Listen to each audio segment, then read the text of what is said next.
Hi, if you're an engineering student or if you're pursuing MCA and if you want to make it big in the IT industry, we can help you out. Now, when I'm saying making it big, I'm talking about getting hired for a package in between 20 to 30 lakh. I'll repeat this part again. I'm talking about getting hired for a package in between 20 to 30 lakh. Now, what if you're from a small village or a small town? Your college is not a top rated one. Companies don't come to your college. Your branch is not computer science or information technology. All that doesn't matter. Only 4 things are required. Tremendous amount of coding skills. Projects that should surprise the interviewer. I'll repeat this part. This is the most important one. Projects that should surprise the technical interviewer. Even the HR guys should get interested in it. Good communication skills. And the most important part, loads of patience and courage to do the hard work. Now all that you have to do is take the path that I'll be suggesting and you'll have a great career as a software engineer. Now if you are in NIT or IIT doing engineering and if you're in your first year, that is first semester or second semester, then it will take around 4 years to achieve that kind of thing that I'm talking about. Whereas if you're not an NITian or IITian, it takes around 6 years. If you're doing MCA from NIT, then 3 years. In your last year, you'll get hired. But if you're not doing MCA from NIT, then it is going to take around 6 years. अब मैं वो रास्ता आपको बताऊं, उसके पहले मैं एक छोटा सा प्रोजेक्ट बताना चाहता हूं आपको. उस तरह के ढेर सारे प्रोजेक्ट्स हमारे कोर्स में है. ये वो प्रोजेक्ट्स है जो आपको इंटरव्यू रूम में कैरी करके लेके जाना है. या आपका अगर स्काइप का इंटरव्यू हो तो टेबल पे ऐसे रखे हुए होने चाहिए. एक हार्डवेयर पार्ट और सॉफ्टवेयर पार्ट गिटहब पे होना चाहिए. आप गिटहब के लिंक अपने रिज्यूम्स में शेयर कर सकते हो. वो लोग कोड देखेंगे, फिर डेफिनेटली उस कोड के ऊपर आपसे ढेर सारे क्वेश्चंस पूछे जाएंगे, पर वो आसानी से किया जा सकता है. I demonstrate one project, just see.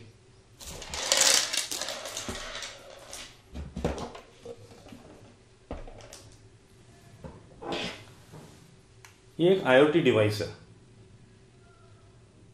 ये वॉइस कमांड्स एक्सेप्ट कर सकता है और जैसे ही मैं उसको वॉइस कमांड दूंगा, उसकी प्रोसेसिंग करने के बाद अकॉर्डिंगली एक्शन लिया जाएगा. कहीं सर्वर पर रिक्वेस्ट भेजी जाएगी, कुछ एक्ट किया जाएगा. Let's see. I just power it up. ये वो प्रोजेक्ट्स हैं जो आप बैग में भर के इंटरव्यू रूम में लेके जा सकते हैं. इंटरव्यूअर हमेशा आपको याद रखेगा. कई केसेस तो ऐसे हुए हैं कि एक पर्टिकुलर कंपनी के लिए इंटरव्यू ले रहे हैं, वो कंपनी छोड़ के वो टेक्निकल इंटरव्यूअर दूसरी कंपनी में चले गए तो वहां से फोन करके स्टूडेंट को बुला लिया. ये सब भी होता है. Let's start. बंद करो लाइट्स.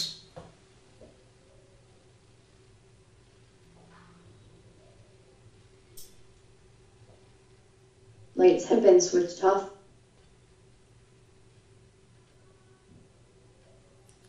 Lights on.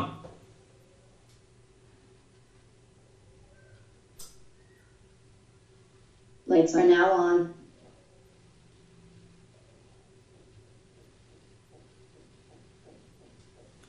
टाइम क्या हुआ है?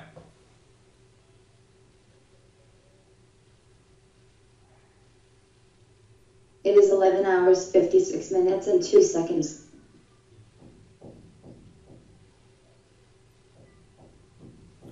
अभी टेम्परेचर क्या है?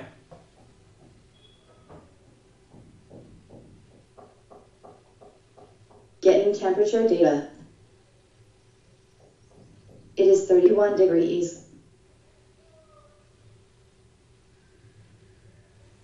Where is my son?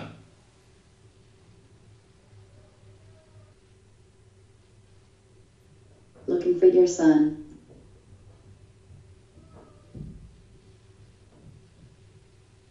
Your son is in Basel Bihar, your home.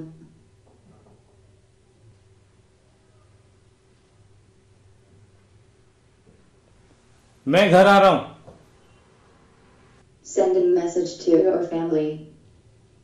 Message sent. Take care. Don't drive fast. SMS आ गया. अब ये सब क्या था? तो बेसिकली इसमें कुछ सर्किटरी है, माइक्रो कंट्रोलर है, वॉइस रिकग्निशन का मॉड्यूल है, प्लस C++ में प्रोग्रामिंग करी गई है. जब भी मैं कमांड दे रहा था तो कमांड इस डिवाइस में प्रोसेस हो रही थी। फिर यहां से कमांड कहीं सर्वर पे जाती है, वहां पे C++ में लिखा हुआ TCP/IP के ऊपर HTTP सर्वर का कोड लिखा हुआ है, प्योर C++ का कोड है, कोई थर्ड पार्टी सर्वर यूज नहीं किया है। ये सब आपको मेरे कोर्सेस में सीखने को मिलेगा। जब आप इंटरव्यू में कहेंगे ना कि आपने एक HTTP सर्वर बनाया है C++ में, आपने खुद की जावास्क्रिप्ट की लाइब्रेरी बनाई है, प्लस सर्वर साइड पे सारा पार्ट जो चल रहा है वो C++ का चल रहा है, तो दिमाग खराब हो जाएगा इंटरव्यूअर का, और फिर वो आपका इंटरव्यू एक अलग ही दिशा में जाएगा। हाँ, वो कोड सारा आपका लिखा हुआ होना चाहिए। मेरे कोर्सेस में मैं ऐसे स्पून फीड नहीं करने वाला, वो असाइनमेंट बेसिस पे चलता है, but you will be able to do it, उतना मुश्किल भी नहीं है। फिर वहां से यहां से सर्वर पर रिक्वेस्ट जाने के बाद वहां से फिर वो मेरे घर के सर्वर पे फॉरवर्ड हुई है। वहां पे जावा का सर्वर है, पूरा सर्वर साइड का फ्रेमवर्क खुद बनाया हुआ है। There is something called spring boot, hibernate, उनका इस्तेमाल नहीं किया गया है। स्प्रिंग बूट जैसा एक फ्रेमवर्क बनाना, हाइबरनेट जैसा एक फ्रेमवर्क बनाना, ये सब सिखाया जाएगा आपको जावा के कोर्स में। तो this is going to make a very different kind of impression, and this is just one of that project. ऐसे ढेर सारे प्रोजेक्ट्स आप बैग में लेके जाएंगे। अब जब when I said where is my son, तो मेरे सन को लोकेट करने की बात आई, तो ये वो जीपीएस डिवाइस है। ये कुछ केसिंग है जो लोकल बाजार में एलईडी ड्राइवर मिलता है, एलईडी ड्राइवर को निकाल के रख दिया अलग से और उसमें सब फिट किया है। जीपीएस डिवाइस है, प्लस सिम मॉड्यूल है, प्लस आर्डिनो नैनो है। तो ये व्हीकल पे लगा हुआ है। ये बैंड इसलिए क्योंकि वो गाड़ी जब वाइब्रेट होती है तो वो इवन चिपका के रखो तो वो खुल जाता है। तो ये कंटिन्यूसली लैट लॉन्ग मेरे सर्वर को भेजता है। वहां मैंने जियो कोडिंग एपीआई का यूज किया है, तो जब यहां से कमांड गई, ये तो कंटिन्यूसली भेज ही रहा है, वो पूरा डेटा सर्वर पर रजिस्टर हो रहा है। फिर जब मैंने यहां से वॉइस कमांड दी कि वेयर इज माय सन, तो वो अभी मैंने कुछ अलग तरह से बोला था कि रिकॉग्नाइज ना करे, नहीं तो ये फिर चालू हो जाता। तो रिक्वेस्ट गई सर्वर पे, वहां पे ऑलरेडी डेटा रजिस्टर्ड है। जियो कोडिंग एपीआई से वो लैट लॉन्ग को एड्रेस में कन्वर्ट किया गया और मेरे लोकल सर्वर पे भेजा गया। लोकल सर्वर पे टेक्स्ट टू स्पीच का यूज करके वो स्पीकर के थ्रू बोला गया। तो ये सब मजेदार है, और फिर आपको लगेगा कि आप इंजीनियरिंग कर रहे हो वाकई। तो ये तो एक छोटा सा डेमो था। अब मैं वो आपको पाथ बताना शुरू करता हूँ कि सबसे पहले आपको कौन सी टेक्नोलॉजी सीखना चाहिए, उस पर कितना टाइम देना चाहिए, उसमें क्या क्या पढ़ना चाहिए, उसके बाद कौन सी टेक्नोलॉजी, फिर कौन सी। ऐसे आप 7th सेम या एमसीए है तो 6th सेम तक जाते जाते क्या क्या हो जाना चाहिए आपको। थोड़ी सी एक समस्या है कि because you may be in your first year, तो आपको इसके बारे में कुछ पता ही नहीं है। ये सबसे बड़ी प्रॉब्लम है कि स्टूडेंट को कुछ पता ही नहीं होता है। उसके हिसाब से तो सी का कोर्स 15 दिन में हो जाता है। तो ये एक बहुत बड़ा इशू रहेगा। मतलब मैं कोर्स के अंदर जिन जिन टॉपिक्स पे बात करूंगा शायद आपको कुछ भी नहीं समझ में आएगा। Then you should consult somebody. उनको भी आप मेरा वीडियो दिखा सकते हो और पूछ सकते हो ये जो कह रहे हैं ये सब क्या जरूरी है, ये सब काम का है, ये सब इंडस्ट्री में होता है क्या। आपको कंसल्ट करना पड़ेगा किसी न किसी। हाँ, प्रोजेक्ट्स पार्ट जो है वो जब मैं हार्डवेयर वाले प्रोजेक्ट्स बताऊंगा तो शायद वो क्लिक कर जाएंगे। सॉफ्टवेयर से रिलेटेड जब प्रोजेक्ट्स की मैं बात करूंगा तो शायद उतना आपको क्लिक नहीं करेंगे, क्योंकि सेम इशू अगर कोई 8th सेम में है जो गड्ढे में गिर चुका है ऑलरेडी, उसको ये आसानी से समझ में आ जाएगा अरे ये सब मेरे को करना चाहिए था। जो फर्स्ट सेम में उसको तो पता ही नहीं, फर्स्ट या सेकंड सेम में उसको तो पता ही नहीं होता क्या है। वो तो ये लेके बैठा कि 3rd सेम में जब डेटा स्ट्रक्चर्स का पेपर होगा तब मैं प्रोग्रामिंग थोड़ी थोड़ी शुरू करूंगा, थोड़ा बहुत पढ़ के मैं उन कंपनीज में चला जाऊंगा जो 3-3.5 लाख की नौकरी देती है। वो 3-3.5 लाख की नौकरी में आपको घर से पैसे मंगाने पड़ेंगे,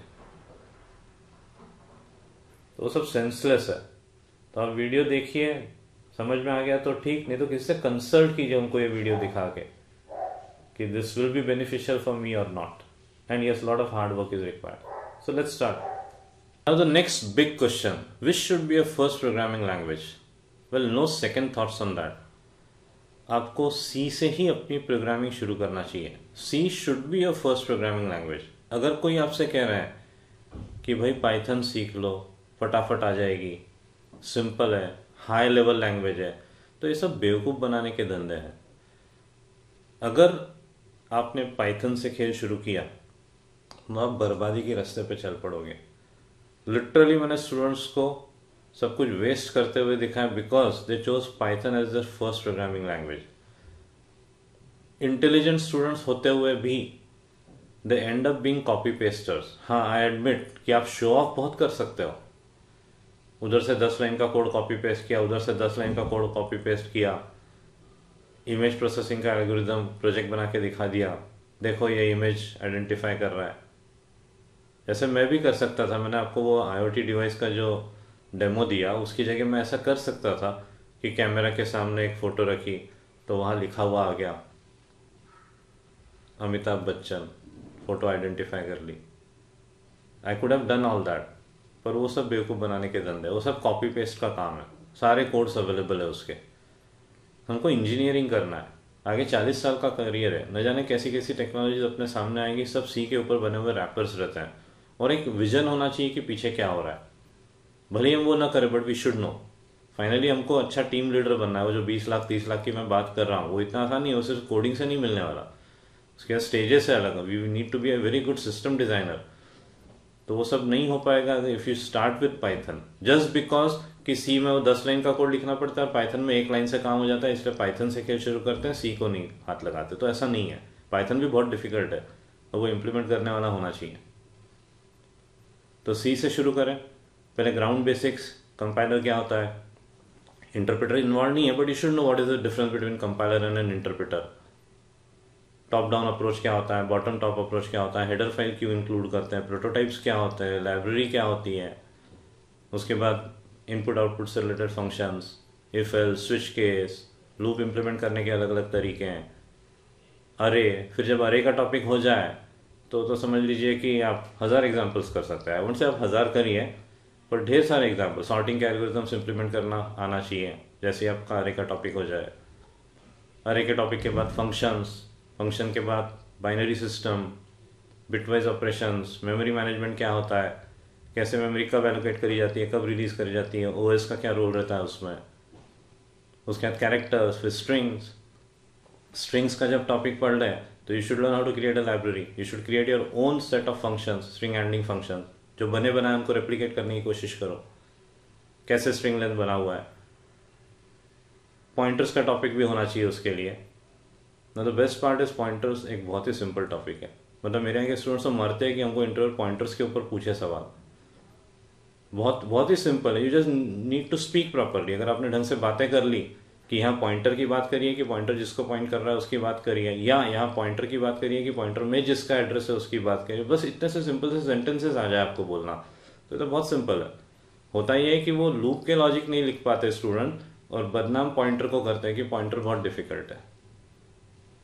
पॉइंटर बहुत सिंपल है, क्या डी रेफरेंसिंग समझ में आना चाहिए, और पॉइंटर मैथमेटिक्स वो होने के बाद स्ट्रक्चर्स, फिर डायनामिक मेमोरी एलोकेशन। अब जैसे ही डायनामिक मेमोरी एलोकेशन का टॉपिक हो जाए तो दूसरे डेटा स्ट्रक्चर्स को हाथ लगाइए, singly linked list, doubly linked list, binary search tree, AVL tree, graph के algorithms, expression solving, stack, queue, ये सब हो जाना चाहिए। ये होने के बाद then you create a library of generic data structures. जैसे जेनरिक सी में अवेलेबल नहीं है पर वो पॉसिबल है करना, तो ऐसी लाइब्रेरी बना ली जाए ताकि प्रोजेक्ट मतलब उस लाइब्रेरी में लिस्ट का इम्प्लीमेंटेशन हो, सेट का इम्प्लीमेंटेशन हो, मैप का इम्प्लीमेंटेशन हो, प्लस उसमें एल्गोरिदम्स के फीचर हो, जैसे एक लिस्ट को सॉर्ट कर सके या मैप को सॉर्ट कर सके, ऐसे फीचर्स होने चाहिए। उसके बाद फाइल हैंडलिंग, एक बार फाइल हैंडलिंग हो जाए तो एक डेटा मैनेजमेंट का प्रोजेक्ट बना लेना चाहिए। फाइल हैंडलिंग, स्टूडेंट्स का डेटा स्टोर करना, थोड़ा सा फी कलेक्शन सिस्टम, ऐसा कुछ बना लेना चाहिए। उसके बाद you should learn RDBMS and how to connect a program written in C to an RDBMS। मतलब बेसिकली सी के प्रोग्राम के थ्रू SQL स्टेटमेंट्स फायर करना। SQL स्टेटमेंट में एटलीस्ट आपको अभी इस लेवल पे फर्स्ट सेमेस्टर में इंसर्शन, अपडेशन, डिलीशन और जॉइंस थॉरोली आना चाहिए। बुलियन अलजेब्रा, RDBMS की थ्योरी इन डेप्थ नहीं पढ़ेंगे तो भी चलेगा, but you should know how to right a program to connect to RDBMS। You can use SQLite और MySQL। अच्छा, सी के केस में भी big no to Dev C++ and Turbo C. Linux platform हो तो GCC यूज करें, Windows platform हो तो MinGW इंस्टॉल करके GCC यूज करें। तो RDBMS से कनेक्टिविटी होने के बाद एक प्रोजेक्ट जिसमें फाइल हैंडलिंग भी हो और RDBMS का खेल भी हो, ये सब होना चाहिए। तो प्रोजेक्ट्स के नाम पे क्या, डेटा स्ट्रक्चर की लाइब्रेरी, उसमें एल्गोरिथम्स का इम्प्लीमेंटेशन, जैसे सिंगली लिंक लिस्ट एक डेटा स्ट्रक्चर, और उसको सॉर्ट करने का एल्गोरिथम अलग से, वो भी जेनरिक फैशन में। मतलब वो एल्गोरिथम, सॉर्टिंग का एल्गोरिथम लिखते हो तो आपको ये नहीं पता होना चाहिए कि आप INT को सॉर्ट कर रहे हो, किसको सॉर्ट कर रहे हो, जैसा आप चाहें सॉर्ट करवा सकें इस तरह से। और प्लस एक डेटा मैनेजमेंट का एक प्रोजेक्ट, ऐसे 2 प्रोजेक्ट्स आपके सी में होना चाहिए। प्लस एक वो देखा जाए तो जो लाइब्रेरी आपने स्ट्रिंग्स की बनाई, स्ट्रिंग हैंडलिंग फंक्शंस की बनाई, वो भी अपने आप में एक प्रोजेक्ट रहता है। हाँ, ये प्रोजेक्ट तालियां नहीं बजवाएंगे, but I always tell my students कि you keep a very low profile. आपको शो ऑफ करने की जरूरत नहीं है, आपने ये कर लिया वो किया, इट्स द लास्ट लाभ दैट मैटर। 4 साल बाद आप कहाँ, उसका खेल है सारा। अभी हंसने दो सब पे, आप अभी सब हंसेंगे आप पे, डजेंट मैटर। अगर आप बोलोगे कि मैंने ये प्रोजेक्ट बनाया तो ये क्या है, इसमें तो कुछ भी तो नहीं दिख रहा, ये कैसा प्रोजेक्ट है। और वो तो ऐसे लोग हैं, आप ऑपरेटिंग सिस्टम भी बना लोगे तो बोलेंगे कि ऑपरेटिंग सिस्टम तो पहले से है, तुमने क्या बना लिया नया। तो you just ignore all this, just keep studying. So that's it, this is what you should learn in C. Next अब देखते हैं C++ में क्या पढ़ना चाहिए। अब जितने मैंने सी के टॉपिक्स डिस्कस किए वो हो जाने के बाद ना you should start with C++। अब सबसे पहले ये डिस्कशन होना चाहिए, why object oriented programming is required. जब सारा ही काम सी से हो सकता है तो किसी ऑब्जेक्ट ओरिएंटेड प्रोग्रामिंग लैंग्वेज की क्या जरूरत है। ऑब्जेक्ट ओरिएंटेड प्रोग्रामिंग लैंग्वेज के फीचर्स क्या होते हैं, उनके रियल लाइफ एग्जाम्पल्स, मतलब पॉलीमॉर्फिज्म, इनकैप्सुलेशन, इनहेरिटेंस, इनके रियल लाइफ एग्जाम्पल से रिलेट करते आना चाहिए आपको, या इन फीचर्स को रियल लाइफ एग्जाम्पल से रिलेट करते आना चाहिए। इंटरव्यू के एक पॉपुलर क्वेश्चन है, पॉलीमॉर्फिज्म समझाइए, but I don't want an example of A programming language, real life का कोई एग्जांपल दीजिए। तो ये सब इंपॉर्टेंट पार्ट है। Then you start with C++, what is cout, what is cin. Cout एक ऑब्जेक्ट है, सीन एक ऑब्जेक्ट है, एंडल एक फंक्शन है।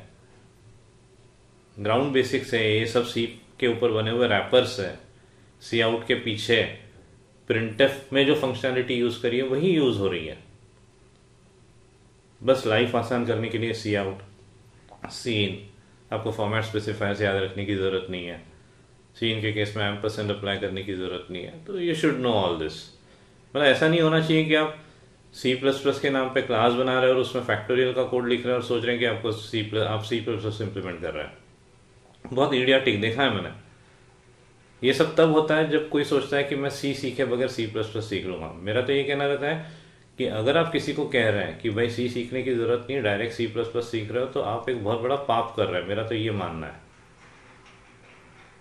क्योंकि that fellow will end up learning logics related to if else, while loop, array in C++ and won't be doing justice to topics of C++. तो big no no, अगर अरे का algorithm लिखना है तो उसके लिए C++ नहीं है। कोई सॉर्टिंग का कोड लिखने के लिए कहा जाए तो उसके लिए C++ नहीं है। हाँ, आप C++ में एक सॉर्टिंग का कंपोनेंट डिजाइन कर सकते हैं जिसमें सॉर्टिंग का लॉजिक रैप्ड हो, ये सही तरीका है। पर जस्ट बिकॉज सॉर्टिंग का लॉजिक लिखना है इसलिए क्लास बनाई और उसमें सॉर्टेड फंक्शन लिख दिया, और वो सॉर्टेड फंक्शन ही करेगा, बेस एड्रेस लेता है, साइज लेता है, सॉर्ट करके रख देता है। तो C++ इसके लिए नहीं है। फिर encapsulation, polymorphism, inheritance, multiple inheritance, problems associated with multiple inheritance, constructors, dynamic memory allocation कैसे इंप्लीमेंट किया गया है, कैसे न्यू के पीछे भी एमएलओ ही काम कर रहा होगा, वो सब समझ होनी चाहिए। Then you should also think in that pattern कि जब एमएलओ से काम हो सकता था तो न्यू की क्या जरूरत थी। वो समझ होना चाहिए कि कैसे लोग गलतियां कर सकते हैं अगर एमएलओ का यूज करते हैं। वो लेस एरर प्रोन बनाने के लिए सारी चीजें बनी है। इनफैक्ट C++ का कोड कैसे सी में कन्वर्ट हो जाता होगा वो भी सोचा जा सकता है, वो भी इतना डिफिकल्ट नहीं है।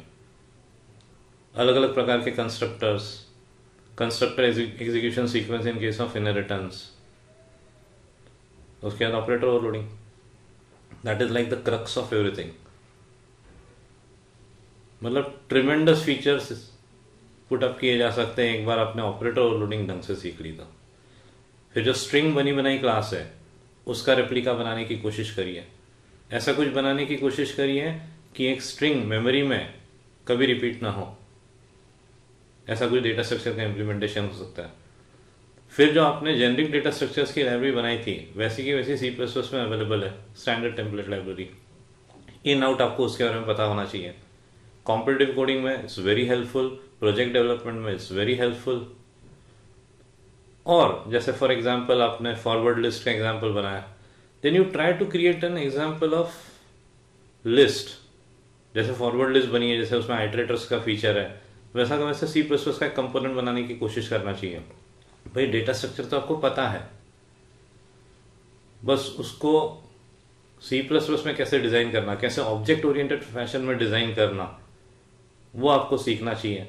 फिर इवेंट हैंडलिंग मैकेनिज्म, कॉलबैक्स क्या होते हैं, दिस पॉइंटर कितना इंपॉर्टेंट है।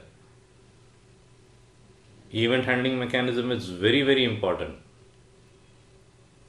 ये होने के बाद प्रोजेक्ट क्या हो सकता है, अभी C++ पूरा नहीं हुआ, पर इतना होने के बाद प्रोजेक्ट क्या हो सकता है। तो आई वुड रादर से सीखने के पॉइंट ऑफ व्यू से STL का रिप्लिका बनाना एक प्रोजेक्ट हो सकता है। Yes, it can be a project, it should be a project कि आप STL का एक रेप्लिका बनाओ। सारे फीचर्स नहीं, पर एटलीस्ट वही बात है, लिस्ट, मैप, वो जो बनी बनाई फॉरवर्ड लिस्ट क्लास है, सेट, मैप, वो सब आपको बनाते आना चाहिए। आइटरेशन कैसे हो रहा है, मेमोरी कैसे रिलीज करना, कब रिलीज करना, उसमें ऑपरेटर ओवरलोडिंग का इम्प्लीमेंटेशन। उसके बाद you should start with socket programming. Network programming is very very important, very very very important. आप सब तरफ देखिए, आप जो भी एप्लीकेशंस यूज कर रहे हैं सब में नेटवर्क प्रोग्रामिंग इन्वॉल्व है। So you should learn how to write socket programming code in C++। अब सॉकेट प्रोग्रामिंग का कोड सीख लिया, मतलब सॉकेट प्रोग्रामिंग होती क्या है, क्लाइंट सर्वर क्या होता है, उसके बाद आपको सर्वर कंपोनेंट बनाते आना चाहिए, क्लाइंट कंपोनेंट बनाते आना चाहिए, ताकि इन कंपोनेंट्स का जो भी यूज करें वो यूज करने वाला नेटवर्किंग का प्रोजेक्ट बना सके, बिना नेटवर्किंग से रिलेटेड कुछ प्रोग्रामिंग करे। फिर से रिपीट कर रहा हूँ, सॉकेट प्रोग्रामिंग सर्वर साइड की, क्लाइंट साइड की। उसके बाद सर्वर कंपोनेंट बनाना और client component banana. For example अगर वो सर्वर कंपोनेंट और क्लाइंट कंपोनेंट बना हुआ है, मेरे को एक बैंकिंग की एप्लीकेशन बनाना है जिसमें क्लाइंट, सर्वर, नेटवर्किंग इन्वॉल्व है, तो मेरे को नेटवर्किंग की प्रोग्रामिंग करने की जरूरत ना पड़े, मेरे को सॉकेट प्रोग्रामिंग करने की जरूरत ही ना पड़े, मैं बस वो कंपोनेंट असेंबल कर लूँ और मेरा काम हो जाए। अब जब सॉकेट प्रोग्रामिंग की बात आएगी तो नेक्स्ट टॉपिक ऑटोमेटिकली खुलेगा मल्टी थ्रेडिंग, क्योंकि जो सर्वर है वो मल्टी थ्रेडेड होना चाहिए। 50 लोग कनेक्टेड है तो हर कनेक्टेड क्लाइंट के हिसाब से सर्वर साइड पे एक थ्रेड होना चाहिए। तो you should learn threading, threading is very important. आप जितने ये हैकर रैंक पे या गीक फॉर गीक पे, ये जितने भी ऑनलाइन कोडिंग प्लेटफॉर्म्स हैं जिसमें आप मल्टी लाइन टेक्स्ट बॉक्स में कोड टाइप करते हो, वो सर्वर पे जाता है, वहां पे हर क्लाइंट से रिलेटेड एक थ्रेड है। ऐसा तो नहीं हो सकता कि जब तक आपका कोड कंपाइल हो रहा है वहां पे, and let's say it is taking and time, तब तक बाकियों का काम रोक दिया जाए, उनके भी काम चलते रहेंगे। तो फाइनली मल्टी थ्रेडेड सर्वर होना चाहिए। हाँ, ये भी हो सकता है कि मल्टी थ्रेडिंग पहले सीख लें फिर सॉकेट प्रोग्रामिंग, पर मेरा ऐसा मानना है कि जब तक वो जरूरत सामने नहीं आती ना तब तक सीखने में मजा नहीं आता। तो सॉकेट प्रोग्रामिंग करने का जब ये फीचर हिट करेगा, ये प्रॉब्लम हिट करेगी कि ये मल्टी थ्रेडेड होना चाहिए, तो फिर आप मल्टी थ्रेडिंग का मजा उठा पाओगे। अब ये हो गया TCP/IP प्रोटोकॉल से रिलेटेड कुछ है। अब इसके ऊपर आपको HTTP सर्वर बनाते आना चाहिए। सॉकेट प्रोग्रामिंग आ गई, मल्टी थ्रेडिंग आ गई, अब करना क्या है। HTTP protocol is not that difficult, lot of parsing is involve, but you should learn how to do it. तो इससे क्या रास्ता खुलेगा कि आपका HTTP सर्वर हो जाएगा, तो आपका वेब एप्लीकेशन बनाने का रास्ता भी खुल जाएगा C++ के टाइम पे। अभी जावा, पाइथन, नोड.js, गोलैंग, इस सब की तो अपन बात ही नहीं कर रहे हैं। We are just into C++ and we are now capable of developing web application, the server side part as well as the client side part. Client side part के चक्कर में आपको झक मार के HTML सीखना पड़ेगा। आई वोंट से कि आप थॉरो CSS सीखो, हमको उस सेगमेंट पे नहीं जाना है, पर you should know what is CSS और जावास्क्रिप्ट। अब जावास्क्रिप्ट जब क्लाइंट साइड पे इंप्लीमेंट करने की बात आएगी तो हम कसम खाएंगे कि हम jQuery इस्तेमाल नहीं करेंगे, हम खुद का फ्रेमवर्क बनाएंगे jQuery जैसा। ऑब्वियसली उससे अपन 10% भी नहीं बना पाएंगे, वो जितना jQuery जितना बड़ा है उसका 10% क्या 5% पोर्शन भी नहीं बना पाएंगे, पर हमें जावास्क्रिप्ट इन आउट आना चाहिए। अगर जावास्क्रिप्ट, प्योर जावास्क्रिप्ट का यूज़ करके हमने सारी प्रोग्रामिंग कर ली है क्लाइंट साइड की, कुछ फ्रेमवर्क जैसे बना लिए है, तो आगे अगर आपको जावास्क्रिप्ट आती है, कंपनी में लोग आपको सर पे बिठाएंगे। बहुत बहुत ही शानदार है वो, जो भी है, जो भी कर सकते हैं जावास्क्रिप्ट के थ्रू, बहुत ही शानदार है। मतलब अगेन वो जो मजा आएगा वो आएगा कि वो कुछ भी इंजीनियरिंग समथिंग, अगेन वो लो प्रोफाइल वाली बात, again not to show off वाली बात। नहीं तो आप कुछ करके बताओगे और कोई बोलेगा ये तो जेक्वेरी में ऑलरेडी है, आपने क्या नया कर लिया। Don't fall for all that. बस जो कह रहा हूं वो ट्रैक पकड़ के चलते जाओ, कभी फेल नहीं होंगे आप। वेब एप्लीकेशन प्रोग्रामिंग आना इसलिए ज़रूरी है क्योंकि इन वर्स्ट पॉसिबल केस जब ब्रेड बटर की बात आएगी तो वो आपको मिलेगा। क्लाइंट साइड का पार्ट HTML, CSS, जावास्क्रिप्ट, और जिस ट्रैक से मैं कह रहा हूँ उस ट्रैक से आपने कर लिया तो अभी कभी ऐसी नौबत नहीं आएगी कि हमको नौकरी नहीं मिल रही, भले ही बुरे से बुरा समय आ जाए। उस पॉइंट ऑफ व्यू से वो ज़रूरी है। तब हो क्या गया, देखो अपने को C++ में object oriented programming plus STL plus socket programming, network programming आ गई, प्लस हमने HTTP सर्वर बनाना सीख लिया। वेब एप्लीकेशन में क्लाइंट साइड वाला पार्ट, सर्वर साइड वाला पार्ट दोनों आ जाएगा। सर्वर साइड पे C++ का ही कोड चलेगा, मतलब ये जो फॉर्म सबमिट होगा, डेटा जाएगा सर्वर एंड पे, उस एंड पे C++ का कोड चलेगा। RDBMS में डेटा स्टोर करना है तो वो C में जो आप सीख चुके हो RDBMS से कनेक्टिविटी, वो यही काम आ जाएगी। In fact if you want you can go one step ahead. आप चाहें तो NoSQL प्लेटफॉर्म सीख सकते हैं, you can go for MongoDB C++ के थ्रू, MongoDB में डेटा स्टोर करना, ये सब हो सकता है। इस सब में टाइम लगेगा, it will take around 8 to 9 months। मतलब आप समझ लीजिए 1 से 1.5 साल आपका C और C++, पर at the end of that 1.5 year span you will know what is web application programming. आपको ये पता होगा कि रिएक्ट के पीछे, रिएक्ट, एंगुलर, इन सब के पीछे जो कोड चलता है, वो जो क्लासेस वगैरह डिजाइन है वो किस तरह से डिजाइन है। क्योंकि मैं कह रहा हूँ कि यहाँ पे जब जावास्क्रिप्ट का कोड लिखना रहेगा तो हमको कोई लाइब्रेरी यूज नहीं करना है। हाँ, पर मेरे कोर्स में मेरी वो लाइब्रेरीज देखी हुई है, मेरा वो विजन है कि उनके पीछे क्या हो रहा होगा, तो वो वैसी लाइब्रेरीज यहाँ सिखाऊंगा मैं। और ये सब असाइनमेंट मोड में चलेगा, मतलब ऐसा कुछ, I am not going to give you everything on a platter. आप स्टूडेंट करते हैं, सरप्राइजिंगली स्टूडेंट बहुत अच्छा काम करता है। मतलब वो नशे जैसा हो जाता है उनको कि जब तक वो जावास्क्रिप्ट की प्रॉब्लम सॉल्व नहीं करे उनको नींद नहीं आती। और C++ तो है ही मज़ेदार। हाँ, हम कभी ये नहीं कह सकते कि हमको सब आता है। मैं आज भी नहीं कह सकता कि मेरे को C++ पूरा आता है, और ना कभी कह पाऊंगा शायद। तो हमको उस मोड में नहीं जाना है कभी कि आई नो एवरीथिंग।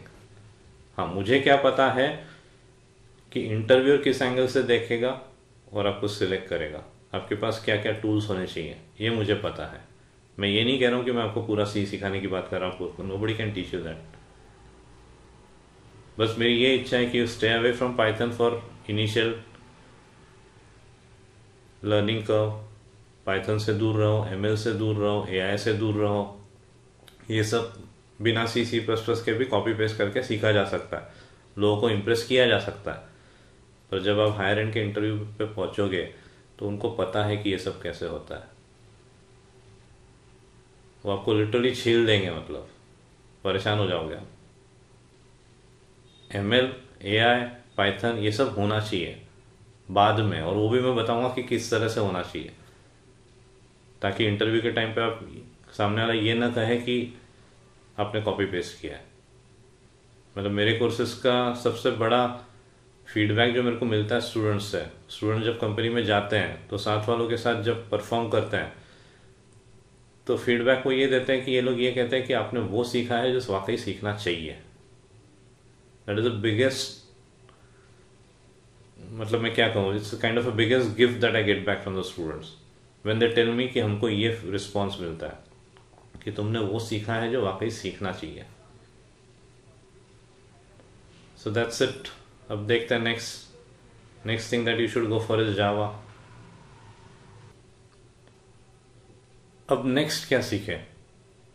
C हो गया, C++ हो गया, वेब डेवलपमेंट आ गया, जावास्क्रिप्ट आ गया, अब अपने पास अलग अलग ऑप्शंस है, .NET, PHP, Node.js, Python, Java. I repeated, .NET, PHP, Node.js, Python, Java. तो बेसिकली हमको ऐसा प्रोग्रामर बनना है कि हमको कोई फर्क नहीं पड़ता आगे चल के, कुछ भी आन दो। हमको एक A टेक्नोलॉजी आती है और उस कंपनी में B टेक्नोलॉजी में काम करना पड़ रहा है, तो स्टोरी बुक जैसे उस B टेक्नोलॉजी की बुक पढ़ी और हमको वो B टेक्नोलॉजी आ गए, उस मोड का प्रोग्रामर बनना है। तो ये तभी हो पाएगा if you start with Java. Believe me, अगर आप पाइथन से शुरू करेंगे जावा पे शिफ्ट नहीं कर पाओगे, .NET से शुरू करोगे, PHP से शुरू करोगे, जावा पे शिफ्ट नहीं कर पाओगे। आप उनके फ्रेमवर्क्स इस्तेमाल करने में इतने घुस जाओगे कि फिर you will be just like addicted to that particular technology and you will just be like, अगर .NET सीख लिया तो आई एम .NET गाय, मैं कुछ और काम नहीं कर सकता, वो ऐसी हालत हो जाती है। तो जब इन सारी टेक्नोलॉजीज की बात आती है तो you should start with Java. Learning curve लंबा है, लर्निंग कर्व डेफिनेटली बहुत लंबा है, पर उससे कोई फर्क नहीं पड़ता, you are a student. Long term goals अगर देखा जाए तो मैं जिस मोड का प्रोग्रामर आपको बनने की बात कर रहा हूँ कि कुछ भी आन दो, मतलब लिटरली मैंने देखा है कि जावा J2EE अगर अच्छा कर लिया, पाइथन 10-15 दिन का काम है सीखना, इवन मैटलैब वगैरह भी सीख ले, सब हो जाता है। वो C++ का बैकबोन है बहुत बड़ा अपने पीछे, प्लस उसके ऊपर ये कैसा रैपर जावा क्रिएट किया गया है, वो एक बार इन आउट समझ में आ गया तो फिर इट्स लाइक लेट एनीथिंग कम, हम कर लेंगे। हाँ, बट वन थिंग, अभी C++ खत्म नहीं हुआ है। C++ में आपको, अब मैंने पर्पजली ये टॉपिक जो मैं जिसकी बात कर रहा हूँ C++ की, पर्पजली मैंने पहले डिस्कस नहीं किया कि वो एक फेज है, उसके बाद you should learn. Now people say it is modern C++। अब वो देखने का नजरिया है modern, but you have to accept it. अगर वो मॉडर्न C++ की बात करते हो तो ठीक है, हम भी उसको मॉडर्न C++ बोले। You should learn functional programming in C++। Anonymous functions क्या होता है, लैम्डास क्या होता है, मतलब ये टेक्नोलॉजी ऐसे चलती है। C++ एक पॉइंट तक आया, पैरेलल में जावा भी आ गया, तो जावा में कुछ फीचर्स है जो बहुत खूबसूरत है, वो फिर C++ में ऐड किए गए। पाइथन में कुछ फीचर्स है जो बहुत खूबसूरत है, C++ में ऐड किए गए। C++ में कुछ बेटर फीचर है, उधर पाइथन में ऐड किए गए। अगर आप टेक्नोलॉजी कई सारी पढ़ते हो तो वो दिखता है इधर उधर होते हुए। इनफैक्ट .NET में बहुत खूबसूरत फीचर्स है जो फिर जावा में ऐड किए गए या पाइथन में दिखाई देते हैं। तो फंक्शनल प्रोग्रामिंग, लैम्डास प्लस एल्गोरिदम्स की एक लाइब्रेरी है C++ में, कमाल की चीज़ें हैं उसमें, वो आपको सीखना चाहिए। Then you should start with Java, और जावा फिर अब खेल हो जाएगा। मतलब एक पर्टिकुलर पॉइंट तक का जावा सीखना, आई वुड से जो ऑब्जेक्ट ओरिएंटेड प्रोग्रामिंग के फीचर्स है, सेव बनाने के लिए कुछ फीचर्स कम कर दिए, not because they were bad, पर प्रोग्रामर बेकार काम कर सकता है इसलिए वो फीचर हटा दिए। फिर जैसे उधर STL पढ़ा था, कलेक्शन क्लासेस, मतलब एक जावा का इंटरव्यू चल रहा है हायर एंड का, और इंटरव्यूअर कलेक्शन क्लासेस पे सवाल ना उठाए, ऐसा हो नहीं सकता। फिर थ्रेड सेफ कलेक्शन क्लासेस क्या होती है, अब वैसे ही thread safe collection classes C++ में भी अवेलेबल है। फिर डेटाबेस कनेक्टिविटी, अब SQL तो आपको आता ही है, वो आप C++ में पढ़ चुके हैं। नेटवर्क प्रोग्रामिंग आती ही है, बस आप जावा में नेटवर्क प्रोग्रामिंग करोगे तो आपको लगेगा थोड़ी सी लाइफ आसान हो गई है। फिर मैं कहूँगा आपको एक पूरा नेटवर्क प्रोग्रामिंग का फ्रेमवर्क ही बनाना चाहिए कि वो फ्रेमवर्क कोई भी इस्तेमाल करे और मल्टी थ्रेडेड नेटवर्क एप्लीकेशन बना ले। फिर प्रोजेक्ट्स के नाम पे रिमोट डेस्कटॉप, जैसे टीम वीवर का रेप्लिका बनाने की कोशिश करना चाहिए। There is nothing wrong with creating replicas of existing softwares, भले ही कोई कुछ भी कहे। मेरा देखो क्या मानना है, आपने एक पर्टिकुलर सॉफ्टवेयर का रेप्लिका बना लिया, आपको आ गया, सीख लिया आपने टीम वीवर कैसे काम करता है। कल को कोई नई टेक्नोलॉजी आती है, उसमें वैसा सॉफ्टवेयर अवेलेबल नहीं है, you might be the first one two create a software for that technology, क्योंकि आपको उसके पीछे के बेसिक्स तो पता है सब अब। और रहता कुछ नहीं है, नेटवर्किंग का खेल है, बहुत कुछ चीज़ें हैं जिसके लिए आपको OS से बात करनी पड़ती है। तो लिटरली C के रैपर्स अवेलेबल रहते हैं हर टेक्नोलॉजी के लिए, कि OS से कुछ, जैसे मान लो अगर मेरे को स्क्रीन शेयर करना है तो मेरे को डेस्कटॉप की इमेज चाहिए, मिल जाएगी। वो जहाँ में कोई बना बनाया फंक्शन होगा, उसके पीछे C का कोड होगा, वो सब अपने को डेस्कटॉप की इन्फॉर्मेशन दे देगा। अब आपको बस ये सोचना है कि इसको बाइट अरे में कन्वर्ट करके कैसे ट्रांसमिट करना, कैसे कंप्रेस करना। तो इसीलिए वो C++ में ही मैं चाहता हूँ कि आप नेटवर्क प्रोग्रामिंग सीख लें, ताकि वो बाइट्स में खेलना आ जाए पूरा। कैसे 1024 या 4096 के चंक्स भेजना सर्वर साइड पे, क्यों पूरी फाइल नहीं भेजना, कैसे टुकड़ों में काम करना, एक्नॉलेजमेंट, बहुत सारी चीज़ें। प्रोटोकॉल TCP/IP रहेगा। अब आई am not talking about web application programming in this part, वो मैं J2EE का पार्ट एक अलग है। तो जावा में डेटाबेस करेंगे, वो सब खेल हो जाएगा क्योंकि वो सब C++ में कर चुके हैं।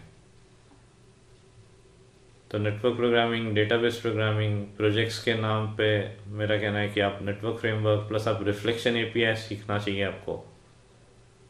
अब सोचिए SQL लिखना पड़ता है, तो क्यों ना एक ऐसा प्रोजेक्ट बनाया जाए जिसमें कुछ हम ऐसे सॉफ्टवेयर कंपोनेंट्स बनाएं कि जो भी प्रोजेक्ट बनाना चाहता है उसको SQL ना लिखना पड़े। जैसे एक हाइबरनेट एक बना बनाया फ्रेमवर्क है, तो क्यों ना हम हाइबरनेट का रेप्लिका बनाएं। कुछ लोग कहेंगे हाइबरनेट है तुमने बना के क्या कर लिया, पर मेरा वही कहना है, कल को एक ABC टेक्नोलॉजी आएगी, you might be the first one two create N ORM framework for that technology. और हायर एंड के इंटरव्यू में ये सारे प्रोजेक्ट्स मैटर करते हैं। मजा आता है इंटरव्यूअर को फिर आपके साथ डिस्कशन करने में कि आपने कैसे डेटा स्ट्रक्चर्स मेंटेन किए, what kind of data structures you maintain to achieve all this. जब रिक्वेस्ट आएगी तो कैसे आप उस रिक्वेस्ट को पार्स कर रहे हो, कैसे वो SQL में ट्रांसफॉर्म हो रहा है। डेटाबेस का एनालिसिस आप कब, जब रिक्वेस्ट आती है तब करते हो कि पहले से करके डेटा स्ट्रक्चर क्रिएट करके रख लेते हो।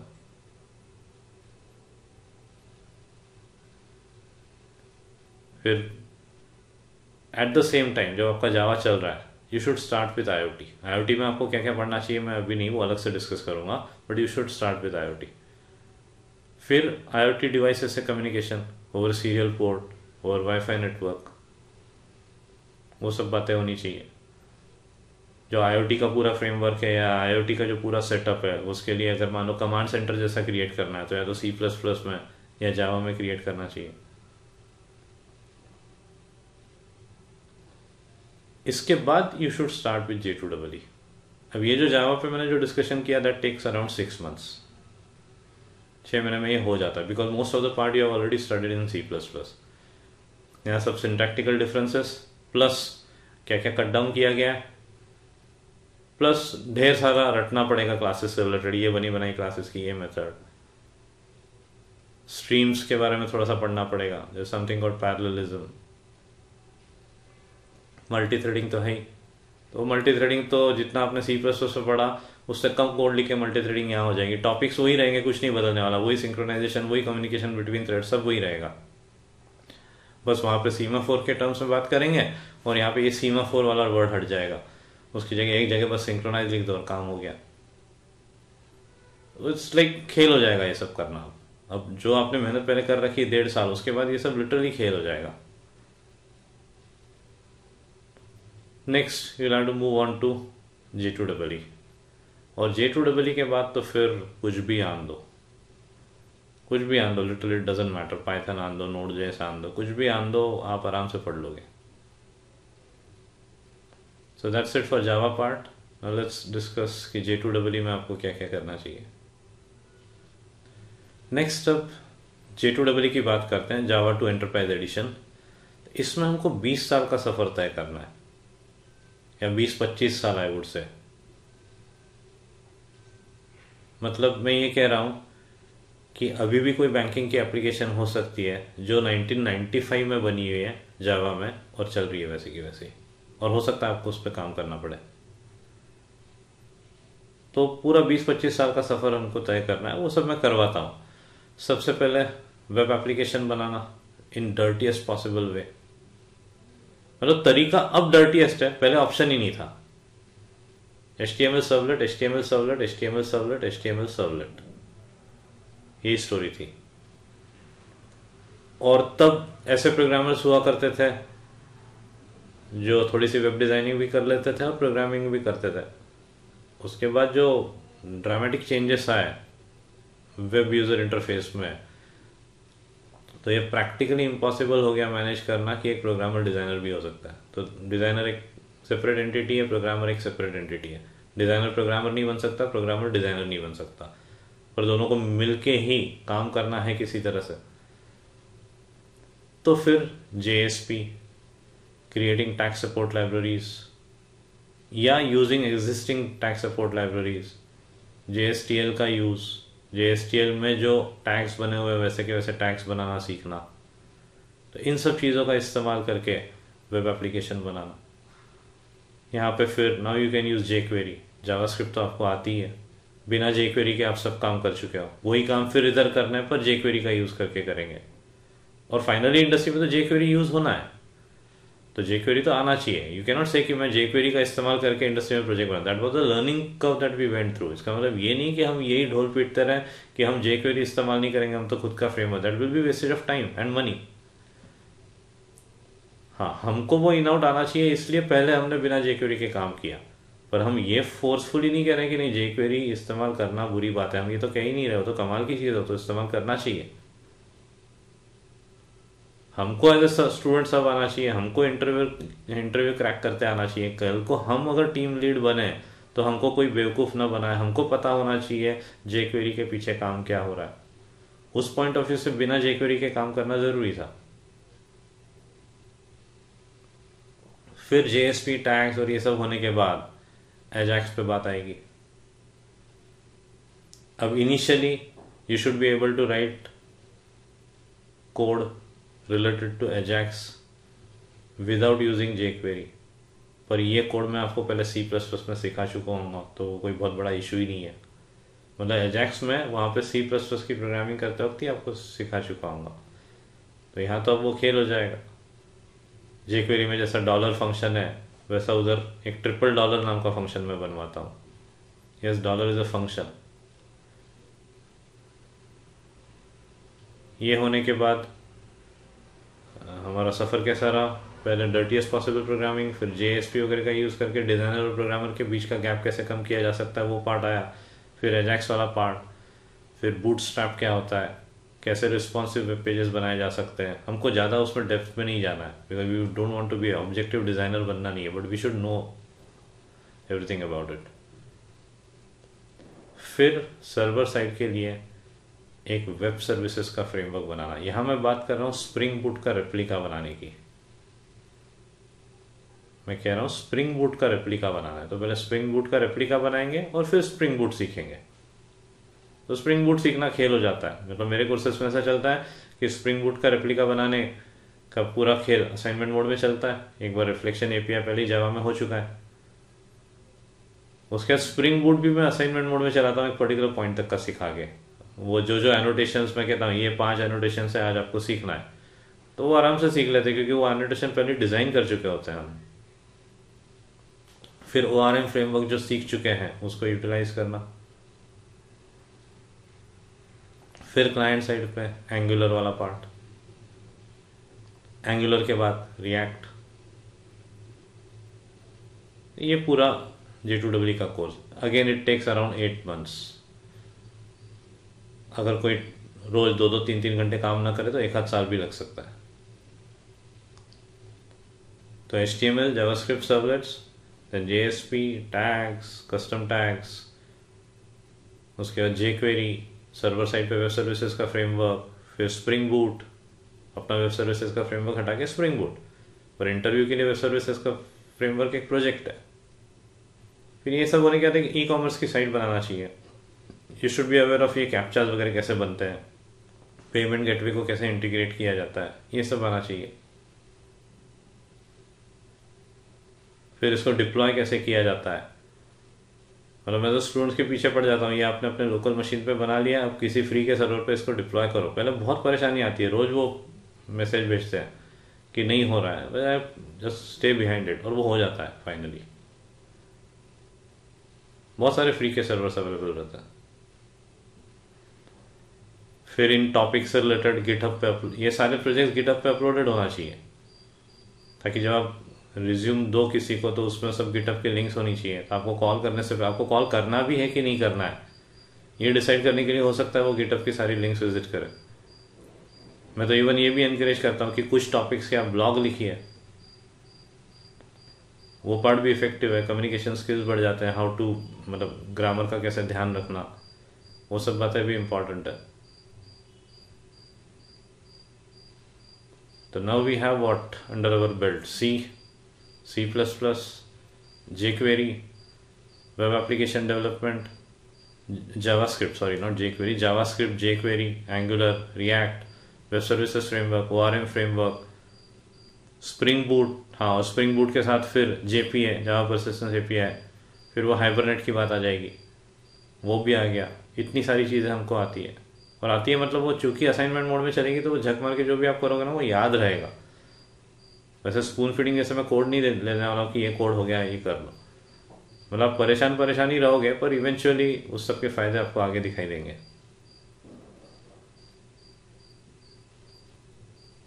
अब जब आप जावा का कोर्स कर रहे होंगे तो किसी पर्टिकुलर पॉइंट पर मैं सजेस्ट करूंगा कि आपको पैरेलल में IoT शुरू कर देना चाहिए। C++ में सारी प्रोग्रामिंग होगी, सर्वर्स डिज़ाइन करने होंगे, तो वो सारा पार्ट C++ में हो चुका होगा। प्लस अब इलेक्ट्रॉनिक्स और लो लेवल पे कैसे काम होता है, तो इनिशियली सारे छोटे छोटे सर्किट्स बनाना ब्रेड बोर्ड पे, दुनिया भर के मतलब 60-70 सेंसर्स के अलग अलग एग्जांपल्स।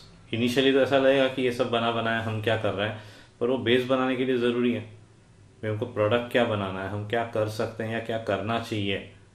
बनाया तो ठीक है, सेंसर का एक कोड है, पर फाइनली सबको मिला के असेंबल करके बड़ा सा फ्रेमवर्क बनाना।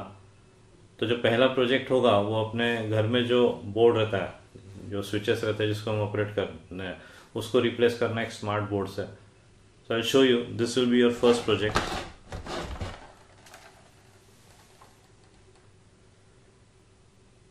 ये बोर्ड आपके घर के स्विच बोर्ड को रिप्लेस करेगा।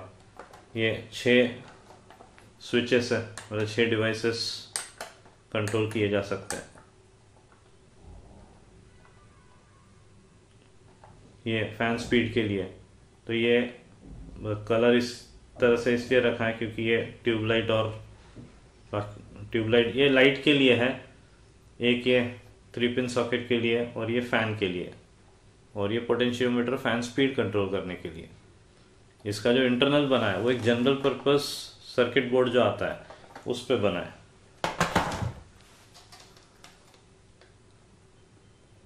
तो रिलेज को कैसे यूज करना, डिमर मॉड्यूल कैसे यूज करना, ESP01 मॉड्यूल है वाईफाई कनेक्टिविटी के लिए, प्लस यूनिवर्सल रिमोट से भी इसको कंट्रोल किया जा सकता है। ये 125 रुपये का आता है यूनिवर्सल रिमोट, किसी भी लोकल मार्केट में मिल जाएगा। इसके कोड्स को IR के थ्रू रिसीव करना और फिर अकॉर्डिंगली कोई कंपोनेंट ड्राइव करना। बस अब इसके साथ इश्यू है कि ये यूज बना है, और अब ये फर्स्ट प्रोजेक्ट है, इसके पीछे सोल्डरिंग कर करके पूरा वो सर्किट डिजाइन हुआ है। तो नेक्स्ट स्टेप आती है इसको छोटा कैसे किया जाए। तो किसी सर्किट डिजाइनिंग सॉफ्टवेयर का यूज करके जो फ्री में अवेलेबल हो उसका यूज करके सेम सर्किट सेम एप्लीकेशन के लिए सर्किट डिजाइन करना।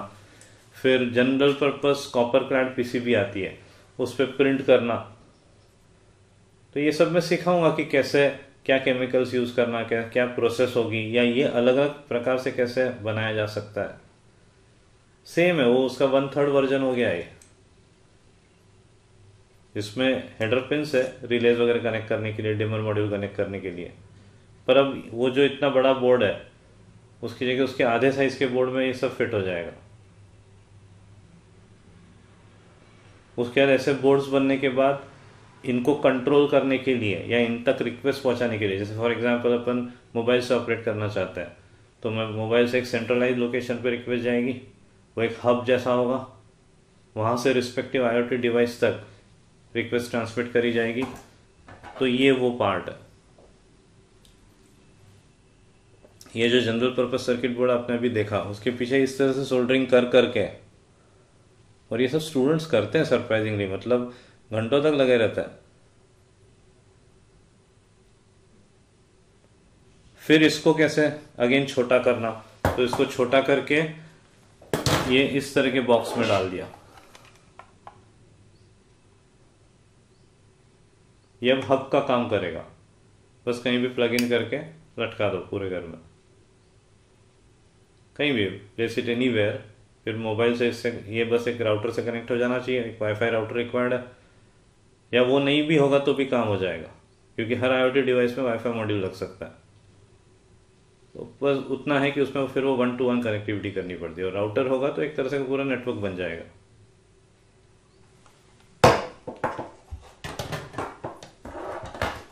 उसके बाद ऐसे स्विचेस, मार्केट में you can look for this something called Wemo या वीमो भी बोलते हैं, उसके स्विचेस आते हैं, सोनफ के स्विचेस आते हैं, हजार रुपए के, ये 250 रुपए में बन गया। इसके अंदर यही सर्किट है, ESP01 माइक्रो कंट्रोलर का काम कर रहा है, रिले है। हाँ, ये ब्रेड बोर्ड मॉड्यूल है, इसकी जगह वो 20 रुपए का चार्जर का सर्किट बाजार में मिलता है, उसका यूज किया गया। ये उसका पहले प्रोटोटाइप बना, उसके बाद ये स्विच बना। ये मतलब आप अपने घर में यूज कर सकते हो, अपने रिलेटिव्स को दे सकते हो। ये सब उस रास्ते पे जाने के तरीके हैं कि किसी दिन अपन अपनी खुद की कंपनी भी डालना चाहे तो हमको सब आना चाहिए। इसके बाद फिर मैं इस पूरे कोर्स को नेक्स्ट लेवल पे ले गया। जब मैं ये पीसीबी डिजाइन कर रहा था, इनफैक्ट पीसीबी प्रिंट होने के बाद इस पे कंपोनेंट्स प्लेस कर सके, इसलिए होल्स करने थे। देन आई थॉट क्यों ना एक ऐसा automated drill bot kind of thing, मतलब सीधी सी बात करें तो ऐसा कोई सिस्टम होना चाहिए जिसमें पीसीबी रख दी, सर्किट प्रिंटेड है, वो सर्कल्स है जहाँ पे ड्रिलिंग करना है, तो ऐसा कुछ हो जाए कि एक ड्रिल उस पॉइंट पे पहुंचे, ड्रिल करे, अगले पॉइंट पे पहुंचे, ड्रिल करे, अगले पॉइंट पे पहुंचे। जैसे वो मैन्युफैक्चरिंग इंडस्ट्री की आप वीडियोस देखो तो वहाँ आपको दिखाई देगा ये सब। बड़ी बड़ी बातें करें तो उसको रोबोटिक्स कहते हैं। यस, मतलब रोबोटिक्स ही कहते हैं उसको, no other word for it. तो you just take a look at this video कि क्या तैयार किया मैंने उसके लिए, और क्या वो सब कोर्स का पार्ट है, और वो कैसे करना, कैसे अपने लोकल मार्केट से, मतलब महंगी चीज़ें नहीं खरीदना, लोकल मार्केट में जो जो चीज़ें अवेलेबल है वो लेके कैसे आप तैयार कर सकते हो। Just take a look at this video first of all.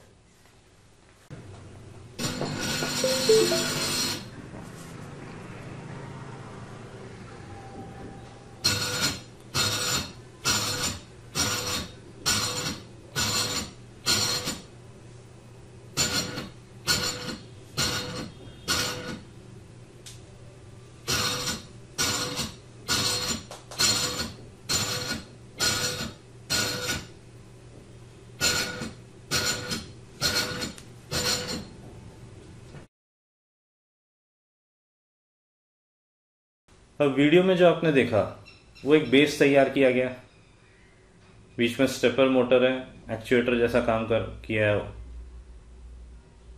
Horizontal movement के लिए।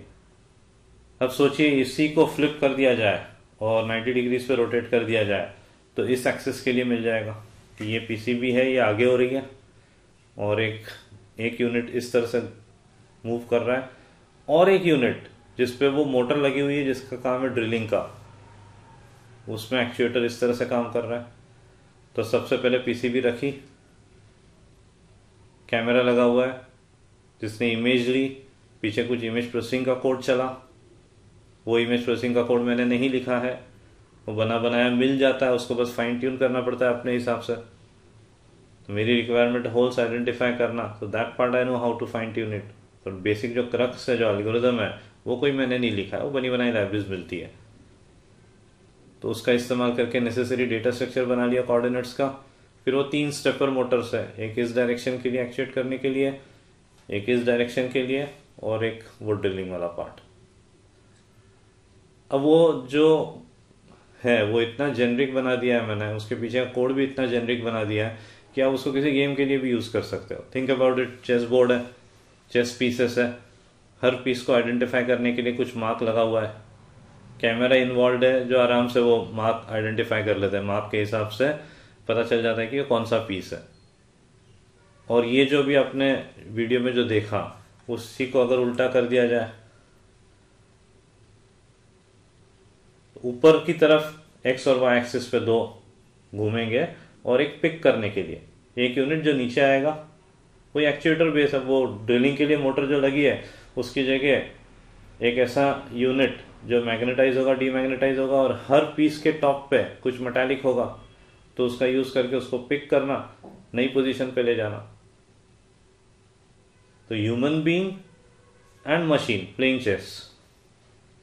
अब सोचिए इस तरह के प्रोजेक्ट्स अगर आप इंटरव्यू रूम में लेके जाएंगे और डेमोन्स्ट्रेट करेंगे, पूरा उनको चला के बताएंगे, एक एक चीज समझाएंगे, उन सारा कोड उसके पीछे का गिटअप पे होना चाहिए, ताकि यू कैन से कि ये कोड है, देखो जो पूछना किसी भी लाइन पे उंगली रखो, मैं समझा देता हूँ कि ये लाइन क्यों लिखी है। अगर उस लेवल का आप कर लेते हो तो कमाल की चीजें हो जाएगी। It's doable, students are doing it. The best part is कि ऐसा नहीं कि मेरे को बहुत एक्सपीरियंस है इसलिए मैं आसानी से मेरे से बेटर कर लेता है। आप एक इमेज देखिए, इसका एक इमेज दिखाता हूं मैं आपको अभी। ये जो मैंने बनाया, इसको फिर मैंने असाइनमेंट के तौर पे दिया था कि इसका आप पीसीबी डिजाइन करिए आप लोग। तो एक स्टूडेंट ने देखिए पीसीबी डिजाइन करके तुरंत 2 दिन में मेरे को उसका स्नैप भेज दिया था। Just take a look at that. देखिए कितना नीट एंड टाइडी बना है, और ये सारा काम स्टूडेंट ने किया है। मतलब ऐसा कुछ नहीं कि उसने बाजार से कुछ करवा लिया होगा। रिले, वाईफाई मॉड्यूल,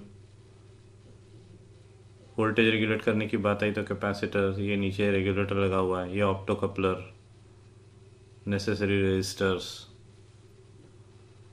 और ये भी वाईफाई मॉड्यूल प्लगेबल है, खराब हो जाए तो निकाल लो और दूसरा फिट कर दो इसकी जगह। बहुत ही नीट एंड टाइडी फैशन में बना है। तो स्टूडेंट्स ऐसे सरप्राइजिंग काम कर सकते हैं। बेसिकली उनको पता ही नहीं रहता कि क्या क्या पॉसिबिलिटीज एग्जिस्ट करती है, but once they get to learn all this, quite simple programming आती है तो फिर तो कमाल के काम हो जाते हैं।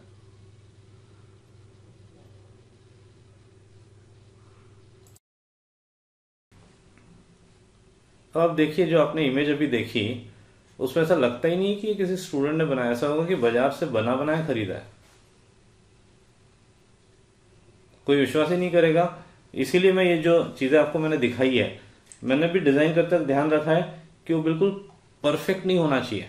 बहुत ज्यादा परफेक्ट होगी तो कहीं इंटरव्यूअर को ऐसा ना लगे कि ये तो बाजार से बनवा के लाया।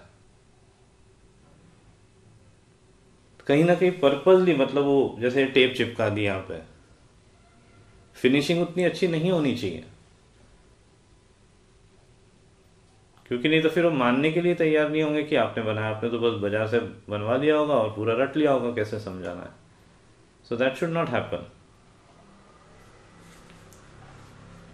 और ये मेरा जो IoT का कोर्स है वो एंडलेस है। अब देखा जाए तो आपका क्या क्या हो गया, सी हो गया, C++ हो गया, वेब एप्लीकेशन डेवलपमेंट C++ पे आ गया, जावा हो गया, J2EE वाला पार्ट हो गया, IoT तो नॉन एंडिंग है।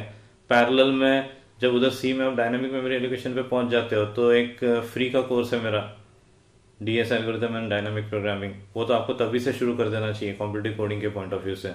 हफ्ते में आप एक एल्गोरिथम करोगे तो भी चलेगा, पर जब 7वें सेमेस्टर में या 8वें सेमेस्टर में आपको कैंपसेस के लिए अपीयर होना पड़ेगा तो इनिशियल राउंड सब कॉम्पिटिटिव कोडिंग के होते हैं, तो उसके लिए बेनिफिशियल है। नाउ नेक्स्ट व्हाट, अब थोड़े दिन शांति, कोई नई प्रोग्रामिंग लैंग्वेज नहीं सीखना। Data structures, algorithm, dynamic programming, competitive coding, ये चलते रहना चाहिए। प्लस तो आपका जो भी फेवरेट एडिटर हो उसका इस्तेमाल करिए, और शुरू से कोर्स में जैसे वो जेनरिक डेटा स्ट्रक्चर की लाइब्रेरी, स्ट्रिंग हैंडलिंग के फंक्शंस,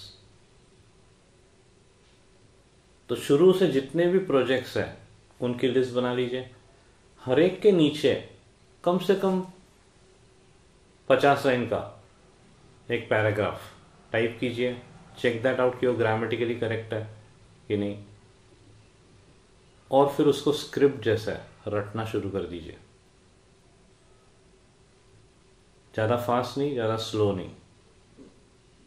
आप सोचिए जो हम प्लेज वगैरह देखते हैं, मूवीज देखते हैं, तो वो कैसे रट्टा लगाते होंगे, तभी इतना परफेक्ट फैशन में वो उसको एनेक्ट कर पाते हैं। तो आपको भी ये करना है। Is the most important part. पता लगा आपने सब किया है पर आप एक्सप्रेस ही नहीं कर पा रहे, and believe me 80% students express नहीं कर पाते एक्सप्रेस। वो डिलीवर ही नहीं कर पाते थॉट कि उनका प्रोजेक्ट करता क्या है। अच्छा, स्क्रिप्ट लिखी हुई होगी, रटी हुई होगी, तो क्या पॉज नहीं आएगा, आप एक फ्लो में बोलते जाओगे, तो इंटरव्यूअर भी ध्यान से सुनेंगे, और आप बीच में ऐसा अटक गए, they will skip to next question, तो आपका इंटरव्यू बिगड़ता जाएगा। बहुत सारे इश्यूज है, स्काइप पे इंटरव्यू हो रहा है, नेटवर्क लाइन खराब है, वो इरिटेटिंग फैक्टर होगा, नेटवर्क स्पीड स्लो है, ग्लिचेस आ रहे हैं, पर अगर आपने आपकी स्क्रिप्ट रट रखी है तो फिर कोई दिक्कत नहीं आएगी। तो लाइन से सारे प्रोजेक्ट्स जब आपने बनाए हैं तो आपको ये भी पता होगा कि जब आप एक्सप्लेन करोगे तो क्या प्रोबेबल क्वेश्चंस हो सकते हैं सामने वाले के, वो भी गेस करके रखिए, और उसके भी क्वेश्चन क्या हो सकता है उसका मेरे को आंसर देना, ये पूछा तो इसका ये आंसर, ये पूछा तो इसका ये आंसर। ये होने के बाद यू हैव लर्न सी, तो सी के इंटरव्यू क्वेश्चंस की लिस्ट निकालो गूगल से। मैं भी प्रोवाइड करता हूँ पर्टिकुलर स्टेज पे। मैं किसे प्रोवाइड नहीं करता जिसने कुछ नहीं किया, कोई असाइनमेंट नहीं सबमिट किया है, और वो फिर एकदम एक आध दिन मैसेज आता है मेरे को, सर हमारे कॉलेज में इंटरव्यू आ रहा है तो आपने कहा था इंटरव्यू क्वेश्चन देंगे। I don't share that kind of, और I don't share such kind of information with those students. ये स्टूडेंट्स तो बहुत बड़ी दिक्कत करते हैं। सोचो आपने बहुत अच्छी प्रोग्रामिंग करी, आपने सब ईमानदारी से किया, दो स्टूडेंट आपके आगे हो इंटरव्यू में और ऐसे दो स्टूडेंट आपके पीछे हो, तो आपका तो गया, इंटरव्यू निपट गया, क्योंकि वो इतनी गंदगी फैला के आएंगे अंदर कि इंटरव्यू का दिमाग खराब हो जाएगा। तो you be very careful about all this, कि ये बांटना नहीं है ऐसा। बहुत सारे स्टूडेंट शो ऑफ करने के चक्कर में प्रोजेक्ट्स बांट देते हैं, फ्रेंडशिप निभाने के चक्कर में प्रोजेक्ट्स बांट देते हैं। Never ever do that.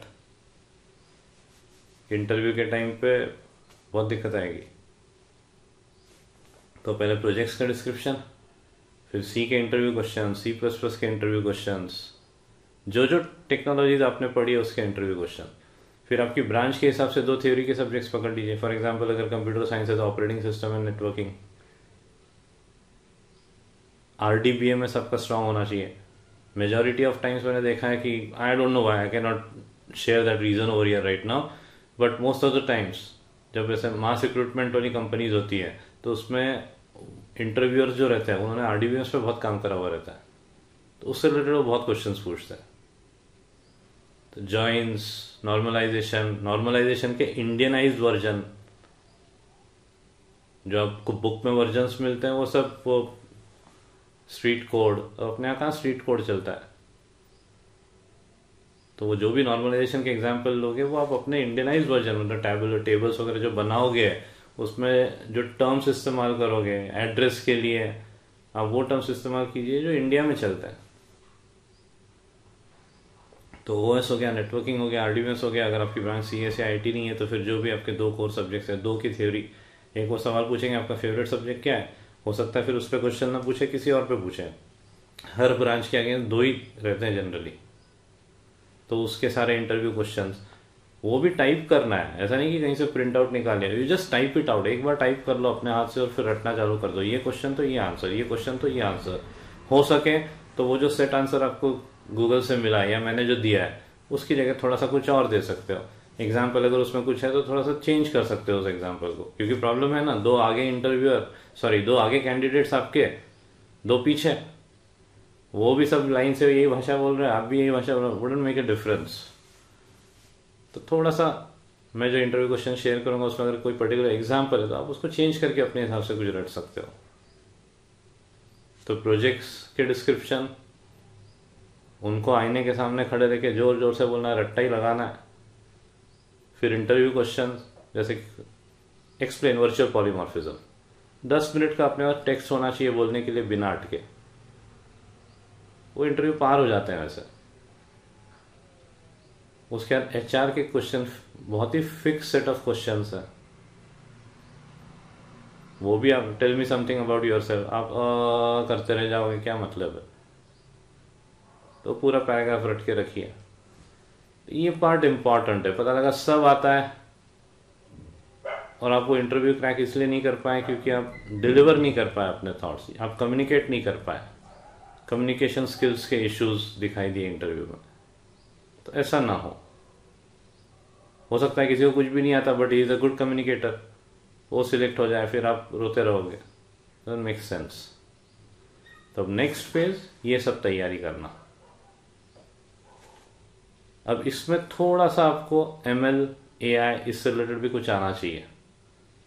तो आप जब मेरे कोर्सेज ज्वाइन करोगे तो I will be sharing information about all that. मेरे ML के कोर्स के अगर आपने पहले 50 लेक्चर ही निपटा लिए, असाइनमेंट्स वगैरह खुद बनाए हैं, और वो जो भी मैंने समझाया है, जिन टॉपिक्स पे समझा उस पर अगर आपने बात कर ली इंटरव्यू के टाइम पे, क्योंकि बहुत सारी इंटरव्यूज में ऐसा होता है कि आप कौन सी मॉडर्न टेक्नोलॉजीज पे काम करते हो। अब वो एक बहुत ही घिसा पिटा सवाल है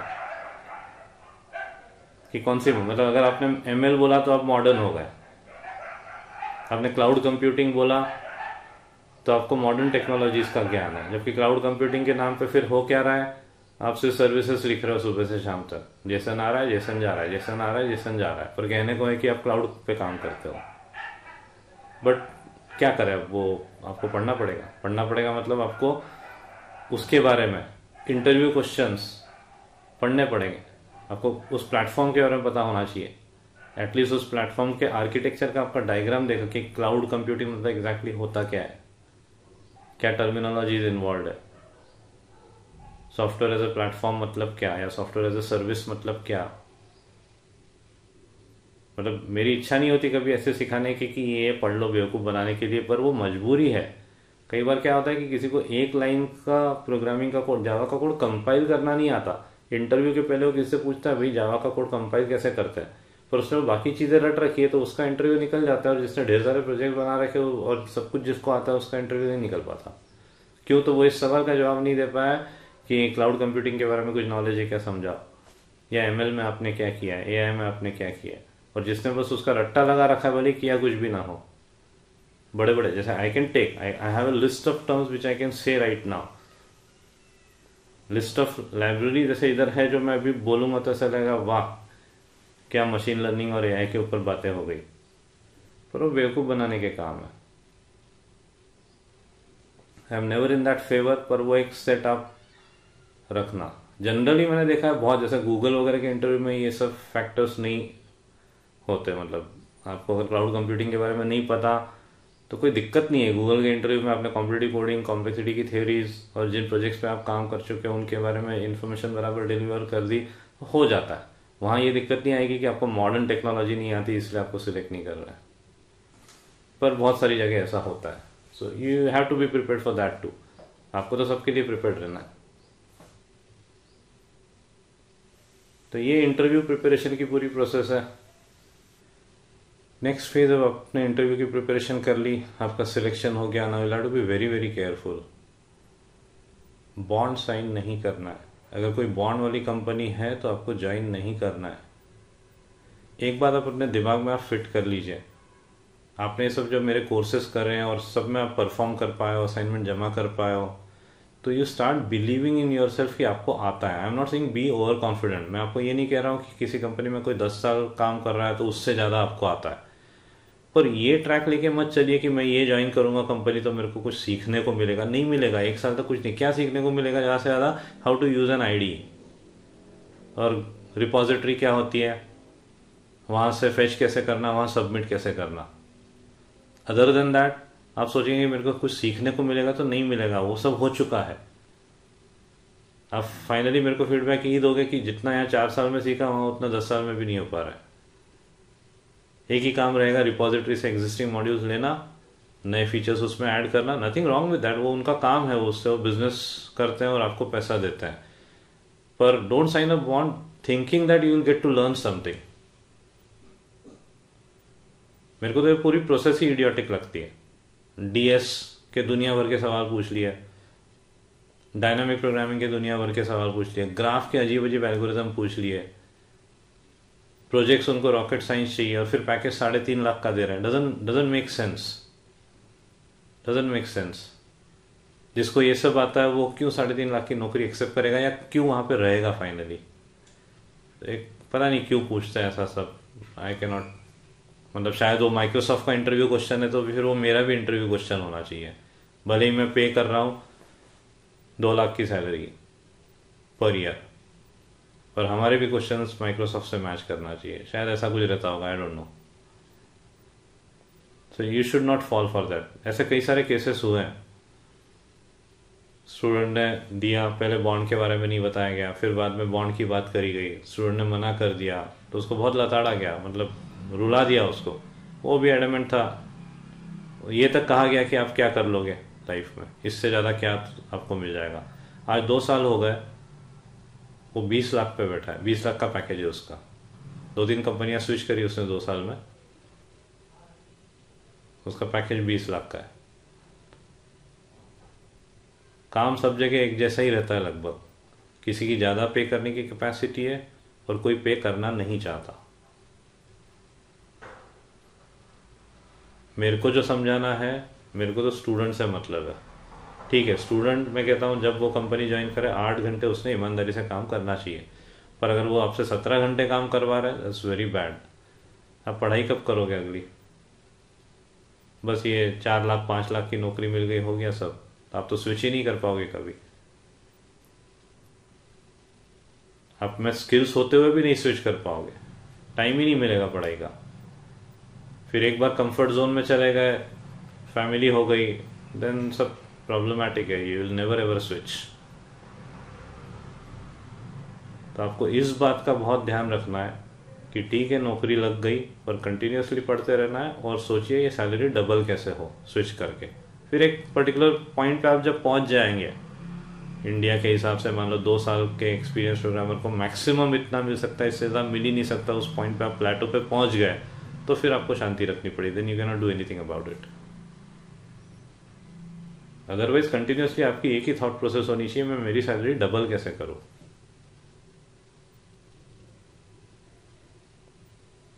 कुछ लोगों को गुस्सा आएगा इस बात से, बट ये ट्रुथ है, you have to stick to this. Money is everything. Finally month के एंड में आपके अकाउंट में कितनी सैलरी जमा होती है उस पर डिपेंड करेगा कि आप लोन की ज़िंदगी जीने वाले हो, मतलब ईएमआई में ही ज़िंदगी कट जाएगी, या सब कुछ कैश में खरीदने वाले हो। या मान लो 1 करोड़ का लोन भी लिया तो ऐसी स्थिति तो हो कि 4 साल में हम उसको चुका दें, क्योंकि आप लोग जिन शहरों में जाके रहोगे वहाँ एक फ्लैट लेने के लिए 1 करोड़ रुपए चाहिए। 1 करोड़ का लोन आपको तुरंत दे देगी कंपनी, भले आपकी 5 लाख की सैलरी हो, तो चुकाओगे कैसे? तो ये जस्ट एक ही बात के पीछे अगर आप पड़ जाओगे कि नहीं मेरे को 2-3 साल में 20 से 30 लाख तक पहुंचना है और ये स्किल सेट है मेरा, मैं पहुंच सकता हूँ, फॉर सम रीज़न इनिशियली आपको नहीं हायर किया गया उठने के लिए, बहुत सारे इश्यूज रहते हैं आप किस सेगमेंट से आए। इसीलिए मैंने कहा कि अगर आप एनआईटी आईआईटी से नहीं हो तो आपको 6 साल लगेंगे उस लैब तक पहुंचने के लिए, और आप एनआईटी आईआईटी हो तो आप right after 4 years you can reach this point. So that's it, be careful about this part. Next, how much it is going to cost you. ये जितने भी कोर्सेस वगैरह की मैंने बातें करी, मैंने फिर डेप्थ में पाइथन, नोड.जेएस उन सब की तो बातें ही नहीं करी, क्योंकि मैंने एक पॉइंट के बाद बोला फिर ऐसी स्थिति हो जाती है कि कुछ भी आंदो कोई फर्क नहीं पड़ता। Now if money is not really an issue तो फिर वो you should, and if you have confidence in our courses या फिर थोड़ा सा फीडबैक कहीं से लिया है, मेहनत करने की हिम्मत है, then you should go for that full course thing. ये तो टुकड़ों टुकड़ों में you will end up paying more. और सबसे इम्पोर्टेंट पार्ट, बीच में ऐसे स्टेजेस आते हैं, स्टूडेंट्स पता नहीं क्या पैनिक अटैक आता है, व्हाट हैपेंस गॉड नोज, बीच में एकदम से ऐसे हो जाते हैं कि ये हम क्यों कर रहे हैं, ये एक जैसा मोनोटोनस काम क्यों कर रहे हैं। कई बार मैंने बहुत मोनोटोनस काम करवाता, बहुत मोनोटोनस काम, एक हफ्ते का असाइनमेंट रहता है, बहुत हार्डवर्क और मोनोटोनस काम करना पड़ता है, पर वो नेसेसरी पार्ट है, उसके बगैर वो प्रोजेक्ट्स कंप्लीट नहीं हो सकते। तो स्टूडेंट एक अजीब मोड में चले जाते हैं, अटैक ही आता है, मतलब मेरा तो कहना है कि ये क्या पागलपंती वाली बातें कर रहे हैं। मेरे को कॉल करते हैं कि मैं ये वेब एप्लीकेशन प्रोग्रामिंग वाला पार्ट क्यों कर रहा हूँ, मेरे को तो डेटा साइंटिस्ट बनना है। अब वो पता ही नहीं डेटा साइंटिस्ट का रोल क्या है, लिटरली पता नहीं है उनको। मैंने कहा किसने दिमाग में डाला, तो वो एक है ब्रदर है, वो बताते हैं। तो इतनी बेवकूफ़ी काम है कि you might end up working on Excel sheets day in day out data scientist के नाम पे। लिटरली मतलब एक्सेल शीट पे घंटों काम करना, ये रोल हो सकता है आपका एज ए डेटा साइंटिस्ट। मतलब वो स्टूडेंट्स है जो बीच में हार्डवर्क से घबराने लगते हैं कि इतना क्यों मैं कर रहा हूँ, अजीब अजीब बातें करते हैं। कंप्यूटर के सामने इतनी देर बैठा रहना अच्छा नहीं लगता। सो बी केयरफुल। वैसे बीच में अगर ऐसा कुछ आता है तो एक 10 दिन का ब्रेक लो, पुराना रिवाइज करो, नया कुछ मत सीखो, but don't go into such kind of a zone. आप सोचिए आपकी मदर या आपके पेरेंट्स कितना हार्डवर्क कर रहे हैं। आपकी मदर कितने सालों से ऐसे 40 रोटियां रोज बेलती है, क्या मज़ा आता है? 4 दिन आप बर्तन मांज के देखना, पता चल जाएगा कि आप बाय बाय कर दोगे। And she is doing it for years, वही मोनोटोनस काम। तो रियलाइजेशन होना चाहिए। You should be able to give back something very big to your parents, really big. उनको क्या चाहिए? They don't want your money. आप सक्सेसफुल हो जाओ, एक वर्ल्ड टूर करा दो पेरेंट्स को, हो गया उनका काम। They will be very happy for you. Don't get bogged down by hard work. और ये रियलिटी है, ये होते हुए देखा है मैंने। अच्छे अच्छे स्टूडेंट, काफ़ी इंटेलिजेंट स्टूडेंट्स काफ़ी बढ़िया असाइनमेंट्स देते हैं, सारे प्रोजेक्ट के काम कर लेते हैं, पर एक पॉइंट पे जाके दे ब्रेक डाउन। कहीं और ध्यान भटक जाता है, कोई और मिल जाता है उनको। मेन प्रॉब्लम ये है कि ये ज्ञानचंद लोग बहुत मिलते हैं। अरे तू अभी 2 साल हो गए C++ पे ही काम कर रहा है, पाइथन पे काम करना चाहिए। पाइथन लेटेस्ट लैंग्वेज है, पाइथन सबसे ज़्यादा चलती है दुनिया में। You just think logically. कोई ऐसा सर्वे कर सकता है क्या कि दुनिया में सबसे ज़्यादा प्रोग्रामिंग लैंग्वेज कौन सी चलती है? Think about it. इफ ऐसे आजकल जावा बहुत चल रहा है, कितना इडियोटिक स्टेटमेंट है ये।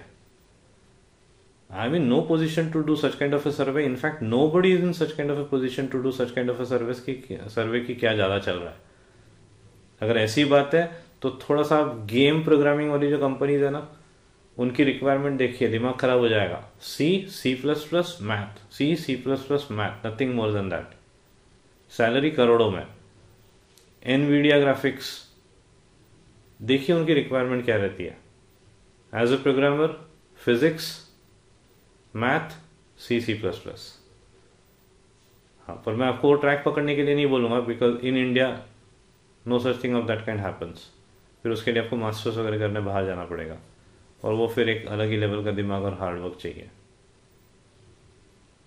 सो be careful about this part कि बीच बीच में आपको ऐसा डिप नहीं लेना है कि मैं ये क्यों कर रहा हूँ, या वो मेरे ब्रदर पाइथन पे काम कर रहे तो मैं पाइथन क्यों नहीं, वो मेरे ब्रदर ML पे काम कर रहे तो मैं भी ML पे काम करूँगा। कोई रियलिटी बताता नहीं है कि वो एग्जैक्टली कर क्या रहा है। कई सारे ML इंजीनियर से बात करी, और वो मेरे से फ्रैंकली बात करते हैं। वो बोलते हैं 4 साल पहले एक लाइब्रेरी बनी हुई है किसी की, हम डेटा लेते हैं, सिर्फ चैनलाइज करते हैं AFLs लगा के, और कुछ नहीं करते। पर हाँ, वी आर ML इंजीनियर्स। तो वो जो पाथ मैंने आपको सजेस्ट किया वो गलत नहीं है, उससे आप कभी गड्ढे में नहीं जाओगे। पूरी लाइफ है, कुछ भी किसी भी तरह की टेक्नोलॉजी आन दो, सब सीख लोगे। और जो बेकार है वैसे मैं छोड़ देता हूँ, नहीं सिखा रहा हूँ या नहीं सजेस्ट किया है। अब इम्पोर्टेंट पार्ट, खर्चा कितना आएगा, एडिशनल खर्चा कितना आएगा। ये जो IoT किट्स वगैरह की बात करी मैंने, लगभग 50,000 का पूरे 4 साल में एडिशनल खर्चा आएगा। जैसे फॉर एग्जांपल ये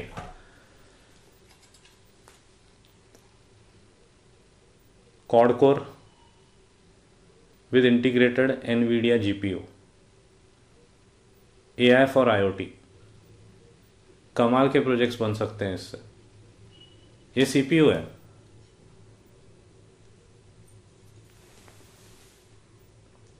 मॉनिटर अटैच करो, कीबोर्ड अटैच करो, प्रोग्रामिंग करो, IoT डिवाइस में लगा दो, GPIO पिन्स दी हुई है। ये लगभग 8 से 9 हज़ार के बीच में मिलता है। ये मैं ऐसा नहीं कहूँगा कि ये 10 खरीदने पड़ेंगे, एक ही खरीदना पड़ेगा। पर बाकी चीज़ें, मतलब एक्सट्रीम केसेस में अगर आप कुछ हायर एंड की भी चीज़ें खरीदना चाहते हो तो मैक्सिमम 50,000 का खर्चा 4 साल का है, other than whatever you will be paying me as my fees. And I would really suggest, मतलब कि अगर money is not an issue then you should go for full course. वो एक ट्रैक बन जाएगा कि हमको यही करना है, इसके अलावा कुछ नहीं करना है। That's it, thank you.